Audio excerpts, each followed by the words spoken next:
Ito na yung makina namin guys sa cheese cutting machine. Kinakat niya yung cheese. Ang problema dyan, ayaw mag-cut. Yun ang problema dyan na pinatawag kami ng technician. Nung pinuntahan ko yan, ayaw niya talaga mag-cut ng cheese.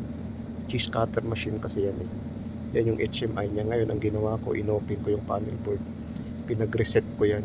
Pinag-reset ko isa-isa. Baka nagkakaroon lang ng problema dyan, nagkakaroon lang ng loose contact. Pero ganun pa rin ang situation guys. Ayaw pa rin niya mag-push. Bali yung hydraulic cylinder niya guys, ayaw niyang i-push yung cheese para i-cut. Yun ang problema dyan.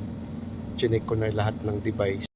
Pati na rin yung coil ng ano guys, ng relief valve. Chinek ko yung resistance. Okay naman, pati yung voltage niyan. Talagang okay siya. Yung solenoid niya guys sa relief valve, okay lahat. Walang problema. Pati yung hose niya, wala namang leakage.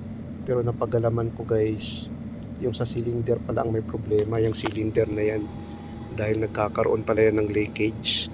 Yung sa o-ring niya sa loob nagkakaroon ng leakage, kaya wala sang lakas na para i-push dahil leakage pala yung hydraulic cylinder na yan guys. Leakage pala, kaya nga pinull out namin, dinala sa shop para mapalitan ng o-ring kung anong dapat palitan dyan sa cylinder na yan.